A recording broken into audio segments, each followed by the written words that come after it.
Vamos agora à crise política, né? A derrubada do aumento do IOF é mais um capítulo nessa relação aí conturbada entre o governo e o Congresso.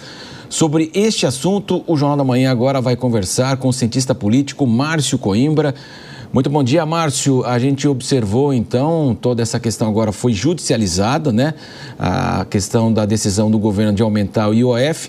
Já houve uma reação, aquele projeto que isenta para quem ganha R$5.000. Esse projeto tem que ser aprovado este ano para valer em 2026, que é um ano eleitoral, um projeto estratégico do governo, então não houve a leitura desse relatório.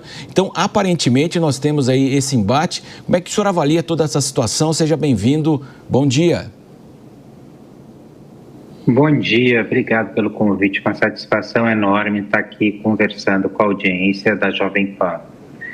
Isso mostra e deixa muito claro para a gente que o governo não tem votos no Congresso Nacional.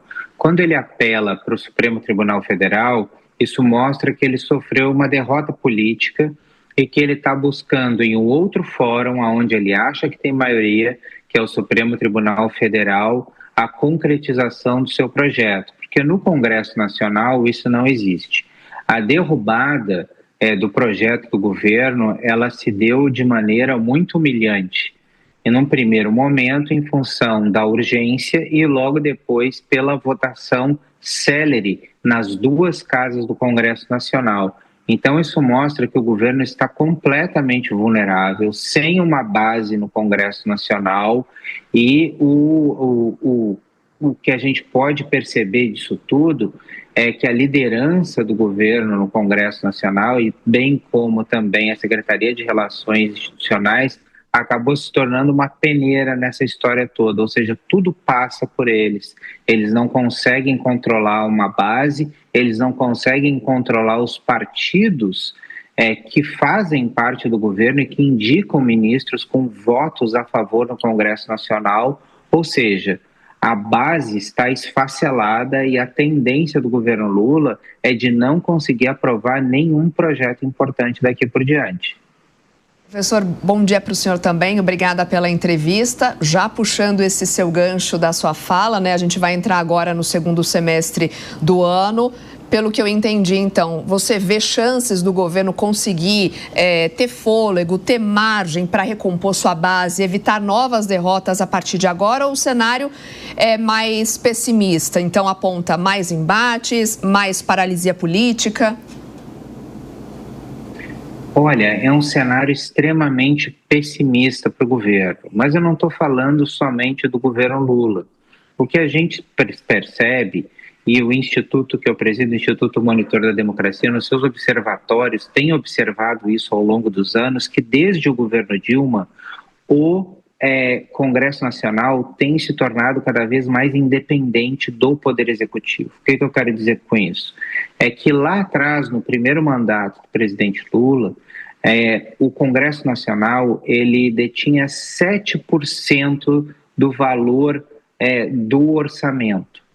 Hoje, ele controla 70%. Ou seja, se lá no primeiro governo Lula ele controlava 7% do valor do orçamento, hoje ele controla 70%. Esse é um processo que começou no governo Dilma, quando a presidente Dilma começou a dar maior autonomia para o Congresso Nacional em relação às verbas, com o objetivo de se manter no poder. A gente viu que isso não funcionou, ela acabou sofrendo impeachment, mas é um processo que também foi acelerado nos governos Temer e no governo Jair Bolsonaro. Quando Lula chegou ao poder, ele não percebeu ainda de que ele não governa o mesmo país que ele governava 20 anos atrás.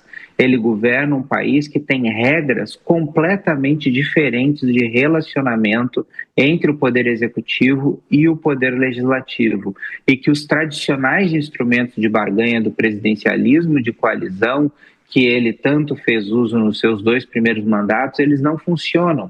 Nós vimos que, inclusive, parlamentares têm preferido continuar na Câmara dos Deputados do que se tornar ministros do governo. Isso é uma coisa impensável 20 anos atrás, mas que hoje, diante do controle de recursos na mão do Congresso Nacional, se tornou uma realidade. Ou seja, qualquer governo vai se tornar um governo fraco se ele não for parceiro do Congresso Nacional.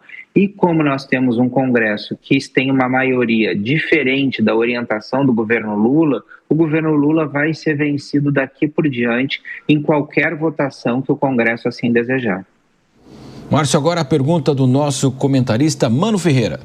Bom dia, Márcio. Eu queria entender tua visão a respeito nesse embate, até que ponto a gente está falando de uma sistêmica falta de capacidade de governabilidade, ou seja, quem quer que fosse o presidente e quaisquer que fossem as escolhas políticas feitas, nós veríamos essa dificuldade de ter uma base no Congresso, ou até que ponto isso ocorre em função da escolha política do presidente Lula de não entregar mais poder, de não construir uma coalizão que compartilhe mais poder de forma central, de forma proporcional às bancadas no Congresso. Ou seja, até que ponto o problema é a máquina política brasileira ou o maquinista? A sua pergunta é excelente para a gente conseguir entender esse sistema. Porque nós temos hoje uma decisão do eleitor que foi em dois caminhos. Para o Congresso Nacional, ele votou em representantes de uma orientação política e para a presidência da República de uma orientação política oposta. Isso acaba gerando dentro do sistema brasileiro esse problema de confronto que a gente vê entre as duas instituições, tanto o Congresso quanto o governo. Então, o que acontece? O Brasil se tornou, ao longo do tempo, uma espécie de parlamentarismo não formal. Esse parlamentarismo informal acaba gerando uma incapacidade de governabilidade quando a gente tem uma tendência do Congresso Nacional indo no sentido e o governo em outro. Então, o que a gente tem no regime parlamentarista? O parlamento escolhe o governo, né?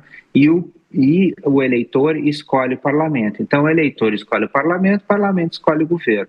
O que tem acontecido no Brasil? O eleitor escolhe o governo e escolhe o parlamento, só que ele escolhe de dois caminhos distintos. Isso vai fazer com que o governo, que não tem a maioria no parlamento, sempre perca os embates com o parlamento, porque a força do orçamento não está mais na mão do executivo, está na mão do legislativo.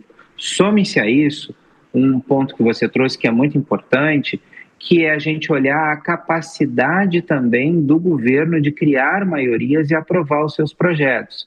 Ou seja, este governo, além de já não ter a maioria no Congresso Nacional, ele tem uma extrema dificuldade de articulação política, porque os nomes tradicionais que governaram com Lula em Lula 1 e Lula 2 não estão ao lado de Lula mais. Saíram, faleceram, foram presos, saíram da política, enfim, tiveram diferentes fins ao longo do tempo. E essa turma que está com Lula agora é um pessoal extremamente inábil e sem cancha, sem experiência para lidar com o Congresso Nacional. E tem sido derrotado sucessivamente em todos os embates que compra com o Congresso Nacional. E não consegue achar no Congresso um parceiro para aprovar determinados projetos que são importantes para o governo. Então, o governo, esse Lula 3, tem sido um desastre na sua relação parlamentar. Tanto que a Secretaria de Relações Institucionais já mudou de mão de novo e, mesmo assim, não apresenta resultados, porque o PT não tem quadros para tocar esse projeto, não tem quadros para tocar uma secretaria ou uma estrutura de relação efetiva e de bases sólidas com o Congresso Nacional. Então, isso, nesse ponto, somando-se os dois fatores, nós vemos que é um Congresso Nacional mais independente, com poder efetivo, e, de outro lado, nós vemos um governo muito fraco, sem capacidade de diálogo. O resultado é esse que a gente está vendo, um governo que não consegue aprovar nada e um Congresso que empareda o governo em todas as vezes que ele precisa.